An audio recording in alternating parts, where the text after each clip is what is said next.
Bonjour à toutes et à tous et bienvenue à cette 3e édition de Médias en scène, le festival des médias de demain organisé par France Info et Les Échos.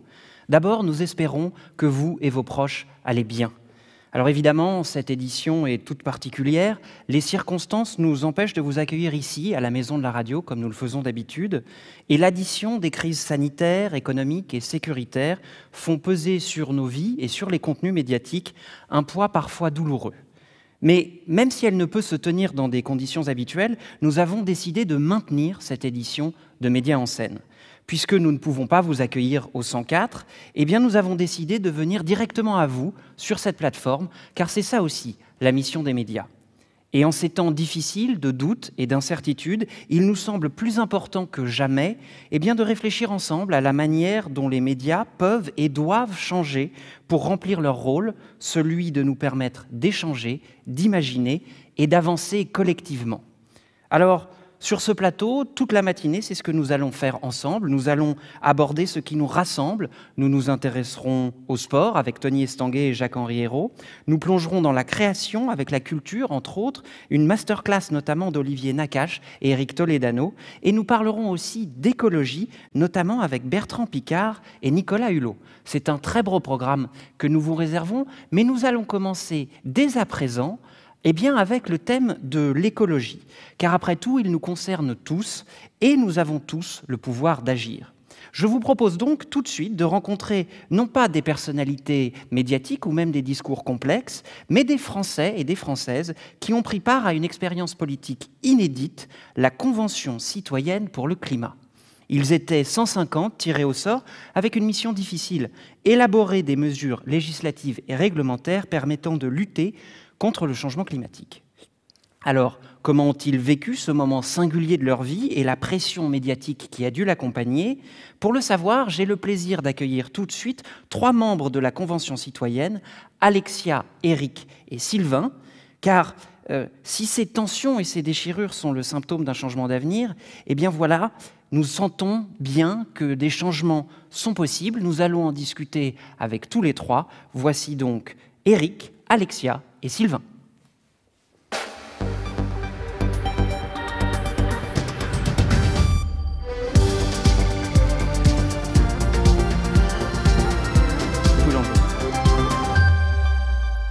Bonjour à vous 3.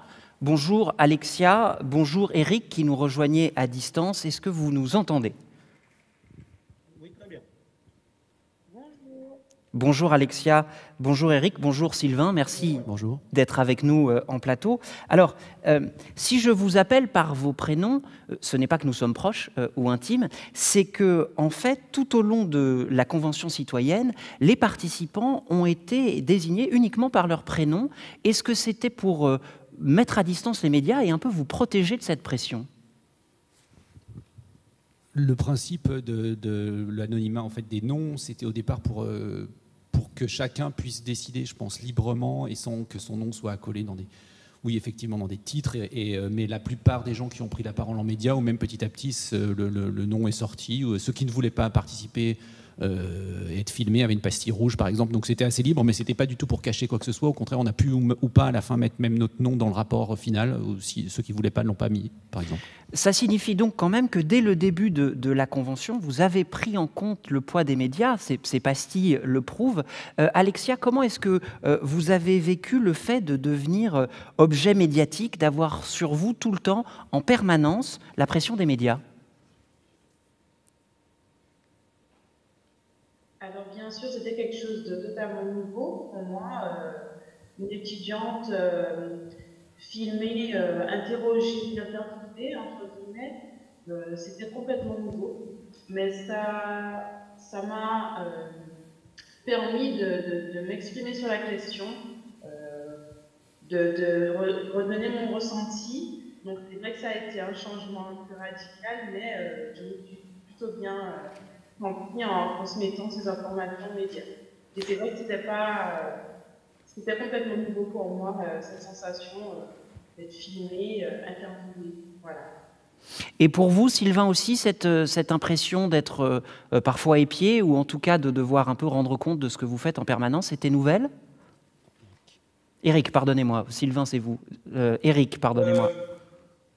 Alors, comme j'étais officier de sapeur-pompier auparavant, maintenant je suis jeune retraité, j'avais une expérience déjà de communication avec les médias dans la gestion de crise, donc ça n'a pas été nouveau pour moi. Ce qui a été nouveau pour moi, surtout, c'est de parler du changement climatique, qui est un sujet assez complexe. Et puis, ce sont les reportages télévisuels aussi, que je n'avais pas l'habitude de réaliser. J'ai fait l'objet d'un dossier sur BFM, voilà, mais sinon la communication avec la presse et les médias était pour moi déjà quelque chose d'actif. Et comment est-ce que vous qualifieriez justement la manière dont les médias se sont fait l'écho, ou en tout cas ont parlé de vos travaux? Est-ce que vous jugez qu'ils ont été au fond fidèles à votre action, Éric? Alors, en fait, il faut distinguer, je pense, deux périodes dans la Convention. On a eu la première période où nous nous sommes installés, nous avons établi le socle commun de connaissances avec les interventions de spécialistes. Et là, effectivement, les médias étaient assez discrets. On parlait de la Convention, mais de sa mise en place. Ensuite, je pense que le focus a été mis par la venue du président de la République. Et là, effectivement, les médias sont arrivés plus souvent, sont venus nous voir, nous ont contactés pour des articles de la presse écrite. Et ça a été fait de manière assez constructive et factuelle. Ensuite, il y a eu une dernière phase où on a effectivement, les 150 ont voté l'ensemble des propositions. Et là, effectivement, on a eu deux traitements. Le traitement de fond, qui a été réalisé par beaucoup de médias, et un traitement un peu plus dans l'immédiateté, qui a été un peu préjudiciable, puisque on a sorti quelques mesures de nos 149 mesures votées, alors que la cohérence du projet, ce sont les 149 mesures. Ce ne sont pas une mesure prise par-ci, par-là. Il faut bien prendre les 149 mesures. Et là, du coup, ça n'a pas été forcément favorable à la Convention. Bon, maintenant, je pense que depuis la fin de la Convention, les traitements qui sont faits par les médias sont plutôt cohérents avec nos mesures. Hein. On parle de la cohérence, on prend les mesures par paquet ou pour l'ensemble des mesures, donc ça me semble un peu plus cohérent. Sylvain, vous êtes un professionnel du marketing et de la communication. Est-ce que vous partagez ce sentiment d'Éric, celui d'une couverture plutôt juste, mais parfois avec des temps un peu décalés? Comme dit Éric, il y a eu différents temps médiatiques. Au début, on a un peu... même la Convention en elle-même, c'est une espèce de série avec des rebondissements, des héros. Et finalement, au départ, c'est ce qui a intéressé les médias, c'était des portraits de citoyens. C'était ça l'histoire qui était vendue. Puis l'arrivée, le focus donné par le président, avec qui on a un lien. Donc finalement, ça a entraîné un lien médiatique sur des choses assez factuelles, des moments forts, mais qui étaient traités de deux manières en fait. Il y a certains médias, donc on peut saluer le travail de service public ou pas forcément, ou d'autres qui ont fait un travail de fond depuis le début et qui nous ont accompagnés. On a un peu l'impression à la fin qu'ils faisaient même partie des 150, parce que vraiment on a grandi avec eux de cette manière d'être s'acculturer aux médias, parce qu'au départ, on était novices là-dedans, et petit à petit, on est devenu presque plus des citoyens, des citoyens éclairés, donc même notre prise de parole pouvait être un peu moins authentique que ce qui était au départ, donc ça pouvait même les déranger. Donc on a grandi avec eux, et après, il y a quand même une grosse critique qui est à faire, on parle de médias ici, sur la remise en cause du traitement de l'immédiateté, mais aussi de résumés complètement ubuesques, que j'ai vu même à la sortie de la Convention au mois de juin, quand on a voté. On nous a accusés dans des chaînes d'infos, par exemple, sur 149 mesures, ce qui était gardé, c'était une mesure qui n'avait pas été votée sur le temps de travail, un permis pour manger de la viande, totalement absurde, et aucun sujet vraiment creusé, à part du factuel super rapide et donc sans intérêt. Donc s'il y a une vraie réflexion aussi à avoir de la part des médias, c'est pas que faire des portraits de gentils citoyens comme des cousins de province, c'est aussi aller au fond de ce qui est une nouvelle chose politique, comment elle marche, comment tout ça s'organise, comment la démocratie évolue avec ça, quels sont les enjeux. Là, c'est intéressant. Autrement, faire des grosses ficelles comme ça, maintenant, on y est habitué. Et puis, le dernier point, c'est qu'on est persuadé que le média a un rôle dans les mesures qu'on a proposées et une courroie de transmission et un relais de la transition sur lequel on peut s'appuyer. Par contre, si c'est s'appuyer sur des phrases chocs et des tweets, c'est pas l'ambition, nous, du temps long qu'on a donné à ces travaux. C'est vrai que vous n'avez pas été épargné dans les médias. Dès l'annonce de la création de la Convention citoyenne, on a tout de suite dit que, en fait, peut-être vous ne représentiez personne, ou alors qu'en fait vous étiez intégralement manipulé. On a tout de suite vu certaines attaques assez véhémentes. Alexia, vous nous disiez tout à l'heure que c'était quand même assez impressionnant d'un coup de devenir sujet médiatique. Comment est-ce que vous avez vécu ces attaques directes et surtout comment est-ce que vous y avez répondu ? Alors moi, je pense qu'il y a deux manières de répondre. Déjà, une première en prenant en compte les critiques, donc savoir se remettre en question, savoir si elles sont constructives. Et une autre manière en se disant qu'effectivement, nous ne sommes pas des citoyens professionnels. Nous avons eu des informations au sein de la Convention, mais qu'on a essayé, avec nos vécus, notre quotidien, de trouver des solutions durables pour la question de la transition écologique. Donc c'est vrai qu'on a une manière nouvelle de voir la portée médiatique. Sur le coup, c'est vrai que c'est impressionnant et effrayant parfois, mais il faut savoir prendre un peu de recul et savoir encaisser ces informations et avancer toujours pour la mission, pour la Convention. Donc pour moi, il y a eu deux façons de voir les choses. Ce que vous mettez en lumière, c'est évidemment parfois la difficulté de la prise de parole publique, quand on est très scruté, quand on est parfois très attendu. Éric, est-ce que cette expérience à la fois de proposition, j'allais dire, de politique publique et en même temps d'un scrutin professionnel, c'est-à-dire vraiment d'être comme ça contrôlé par les médias, est-ce que ça a changé votre regard sur la manière justement dont certains décideurs publics prennent la parole ? Oui, en fait, on était peur un peu d'une problématique assez complexe que le changement climatique. Et effectivement, ça nous a mis aussi en lien avec cette problématique quotidienne que peuvent rencontrer les élus et les acteurs publics, c'est-à-dire comment traiter un dossier complexe vis-à-vis des médias, comment faire passer des informations vis-à-vis des citoyens en général, et comment traiter cette information pour qu'elle soit la plus juste possible et le plus factuelle possible, en sachant qu'effectivement, il y a le traitement du temps court avec l'immédiateté et le temps long. Et là, c'est effectivement une question que l'on s'est posée. Comment est-ce que l'on peut faire passer les informations, notamment vis-à-vis des citoyens, quand on est sur un sujet aussi complexe que le changement climatique. Et là, effectivement, je pense que on a encore beaucoup de choses à faire dessus. Eh bien, justement, je vais vous poser exactement cette question.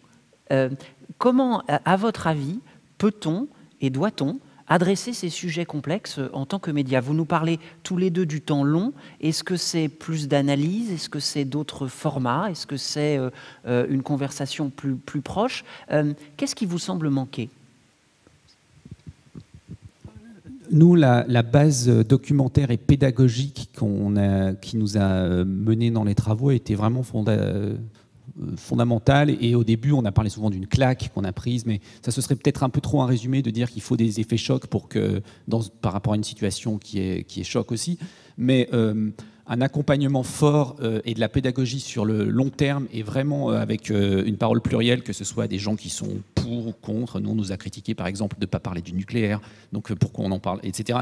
Et d'aller de s'affranchir de certains regards uniquement politiques. Et toute la différence, enfin en ce qui nous concerne, c'est que nous, on n'avait pas d'agenda politique. Donc en fait, notre prise de parole par rapport à des médias, elle était relativement libre. Enfin, même complètement. Et on est représentatif de la population, mais on est représentant de personne. Par contre, sur la manière de faire et donc comment on pourrait travailler les médias, on pourrait imaginer des pastilles entre une participation citoyenne, le gouvernement, les élus, le local, le national, mais vraiment quelque chose de plus fouillé avec un accompagnement comme nous, les animateurs, nous ont permis d'avancer par notre propre chemin sur ces thématiques-là et sans forcément nous manipuler, comme on nous l'a dit, etc. Mais le média a clairement un rôle à tous les niveaux, local, national, télé, régional, et pas uniquement comme on le voit de manière clippée et uniquement en faisant peur aux gens. Faire peur aux gens, ça marche un temps, mais ça fait vendre des livres, mais ça sert à rien dans ce cas-là. Alexia, est-ce que c'est ça aussi ce qui vous semble manquer? Est-ce que vous auriez une suggestion à faire aux médias sur la manière d'aborder ce problème extrêmement complexe que vous avez dû étudier, analyser et même du coup essayer d'influer? Oui, tout à fait. Je rejoins Sylvain sur la question. Moi, je pense qu'il faudrait un peu plus de temporisation sur la transmission de l'information, savoir quel en est le fond, ne pas tirer par petites pinces, mais plutôt voir le gros de la chose, prendre des informations, demander un avis objectif sur la question et ensuite de retransmettre. Donc pour moi, ce serait ça. Est-ce que sur un sujet aussi complexe, parmi les 150 citoyens, grâce à cette information dont vous parlez, grâce à cet enseignement que vous avez reçu, est-ce qu'au fond, ça a permis de gommer certaines des grandes aspérités? Éric, est-ce que vous avez vu un vrai changement de position au sein des 150 citoyens, entre certains qui seraient arrivés avec certaines idées préconçues, d'autres qui auraient des idées opposées et qui se seraient retrouvés dans ces propositions? Alors, oui. Alors déjà, petite notion importante quand même, nous avions parmi nous quelqu'un qui était plutôt climato-sceptique et qui a complètement retourné sa vision, puisqu'il est devenu un ardent défenseur de la lutte contre le changement climatique. Donc, en fait, effectivement, toutes les informations qui nous ont été apportées sur les causes du changement climatique, les sources d'émissions de gaz à effet de serre, sur les leviers, nous ont tous conduits à évoluer, même intellectuellement, par rapport à ce sujet complexe. Et du coup, on a tous évolué au gré des sessions sur nos connaissances et notre vision de la société et de ce qu'il faudrait faire. Et c'est là peut-être d'ailleurs que le temps long doit trouver sa place, c'est-à-dire qu'on ne peut pas faire changer la société, lancer un débat de société sans apporter tous ces éléments qui ont fait que pour nous-mêmes, donc les 150 au sein de la Convention, on a évolué sur ce dossier et sur cette thématique pour arriver à élaborer nos propositions. Sylvain, à l'instant, nous parlait de citoyens éclairés, de justement cet enseignement que vous avez reçu. On entend quand même que ça vous a pris du temps, que vous avez été formé, vous êtes aujourd'hui organisé, il y a un bureau de cette convention. Alexia, est-ce que vous diriez qu'aujourd'hui, vous êtes encore, comment dire, citoyenne tout à fait ordinaire, ou est-ce que cette expérience vous a changé et vous confère un statut un tout petit peu différent? Alors c'est vrai qu'il y a absolument une différence entre l'avant et après la convention. Durant la convention, déjà en arrivant à la convention, j'avais quelques notions sur la question du climat, puisque j'ai fait des études de biologie. Mais au sein de la convention, on a rencontré des intervenants, des scientifiques, des personnes du domaine. Et à travers aussi les mois, nous avons fait des recherches personnelles. Et c'est sûr qu'on est beaucoup plus éclairé, beaucoup plus informé. On voit d'un autre œil la question de la transition écologique. Et c'est vrai qu'il y a absolument un après-convention. Et ça fait de nous pas des citoyens complètement différents des autres, puisque nous vivons au quotidien la même chose, mais un peu plus éclairés sur la question. Et c'est vrai qu'on appréhende un peu différemment les questions de l'environnement. Voilà. Alors, vous avez rendu vos propositions. Il est maintenant peut-être question d'un référendum pour savoir si nous les appliquons toutes en un bloc ou certaines. Sylvain, avec l'expérience qui a été la vôtre, avec cette expérience des médias et ce que vous voyez du débat actuel sur l'environnement, est-ce que vous êtes serein sur le déroulé de cet hypothétique référendum? Est-ce que vous pensez que les Français et les Françaises auront à disposition les informations nécessaires? Ce sera ma dernière question.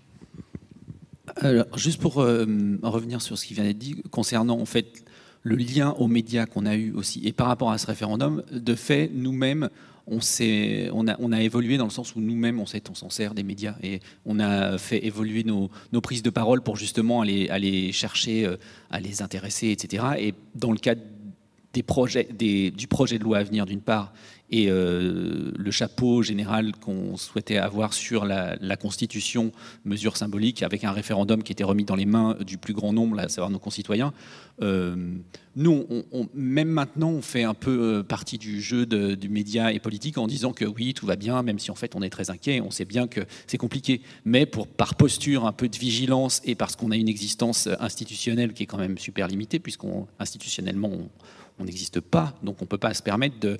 Ce serait très facile, là, je pense que si on fait une conférence de presse devant la maison de la radio pour hurler contre le gouvernement, il y aura beaucoup de médias qui viendront ce matin. Donc on a un fusil à un coup, donc on ménage notre monture, on essaye d'être le plus juste, et ce qui fait la marque des 150, c'est quand même quelque chose de responsable et de sérieux. Donc on va dans ce sens-là. Maintenant, le courage politique, c'est ce qui va guider les mois qui vont venir, et nous, d'une certaine manière, on est venu nous chercher, donc on n'a pas grand-chose... On se plaindra sûrement à la fin si on n'arrive pas à nos fins, mais en tout cas, c'est plus entre nos mains et c'est vraiment le courage politique qui doit guider la chose et vous serez tout à fait à même de suivre et de couvrir ces informations-là pour l'ensemble des Français. Eh bien, nous le ferons, si possible, sur le temps long, comme vous nous l'avez indiqué. Merci beaucoup, Sylvain, d'être avec nous. Éric et Alexia à distance, merci d'avoir participé à la Convention citoyenne et merci d'être venus nous en parler. Alors effectivement, nous avons tous et toutes notre rôle à jouer dans la préservation de la planète, y compris les médias, puisqu'on vient de le dire. Cette responsabilité